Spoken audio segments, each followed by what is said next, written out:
Całe lato aż do jesieni, kiedy symbolicznie zamkniemy ten las. Przekałda jest przyjazna, mało wody czasami niesie, no niestety czasami jest dużo i wtedy jest ogromnym zagrożeniem zarówno dla miasta. Řeky Odry. To je tradiční akce, kterou nám ale bohužel v minulých letech dosti hatilo počasí a pár let předtím i covidové restrikce. Takže o to jsme raději, že jsme se tu tentokrát sešli a že nám nic z toho aktuálně nehrozí. Je před náma zhruba 8kilometrová plavba krásnými meandry Odry. Nicméně, než na tu plavbu vyrazíme, tak bych tady chtěl přivítat vzácné hosty. Je tady s náma vojt gminy Křižanovice, pan Grzegorz Utracký. A starosta města Bohumína, pan Lumír Macura. A teď bych oba pány poprosil o pár slov. Vážení vodáci, milí vodáci, nejprve bych vás chtěl přivítat vodáckým pozdravem.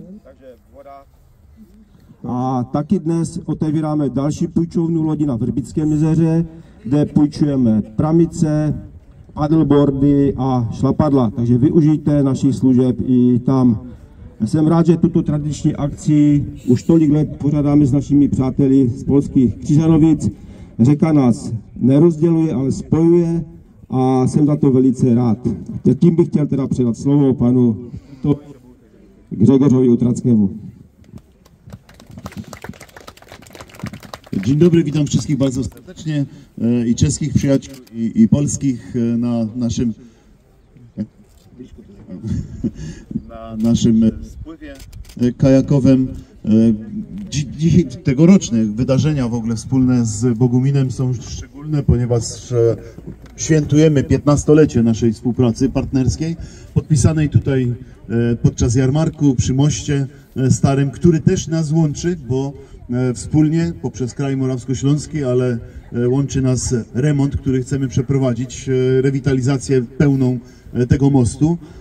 Mam nadzieję, że nam się to w najbliższych latach uda i uda nam się pozyskać wspólnie podczas wspólnego projektu w euroregionie Silesia środki, które no, myślę, że będą jeszcze bardziej zacieśnią naszą współpracę. Cieszę się, że tak jak kolega starosta powiedział, pogoda sprzyja, ale dla wodniaków każda pogoda jest dobra i zawsze jest dobra, bo generalnie nawet jak pada, no w rzece też jest mokro, więc to nie jest żaden problem.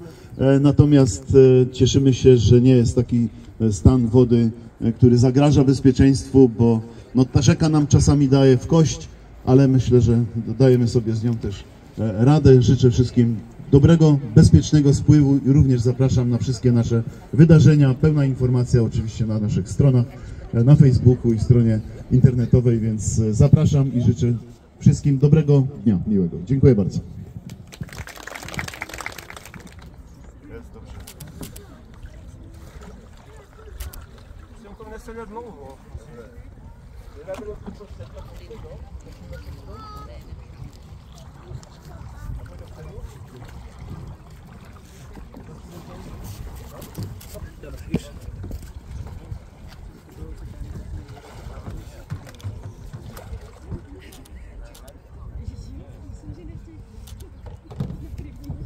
Vážení přátelé, společně tady s panem Vojtem na mostě odemykáme meandry Odry.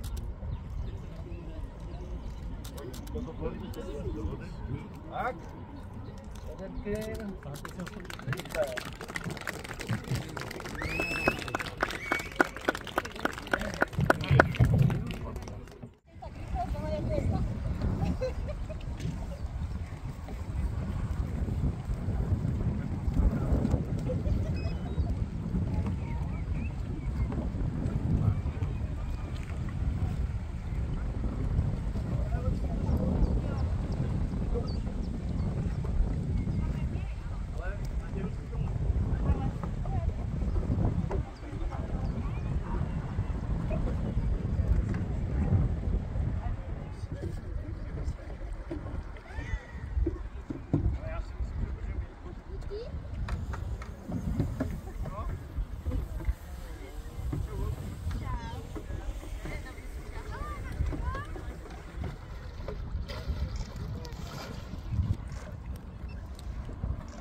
A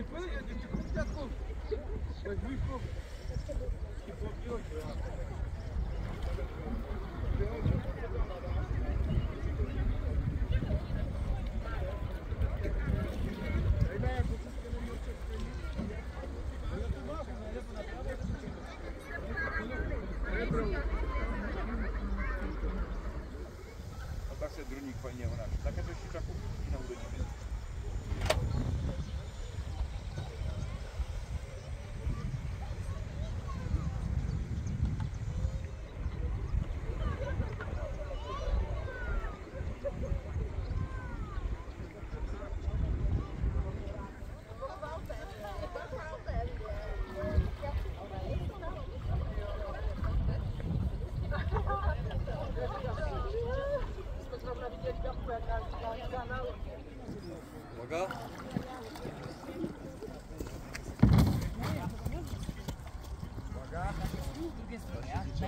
Pani tu, no najpierw pani pierwsza. Spokojnie, czujcie sobie. Teraz się zamykają, żeby pani nie się tak. Szeroko nogi, szeroko nogi.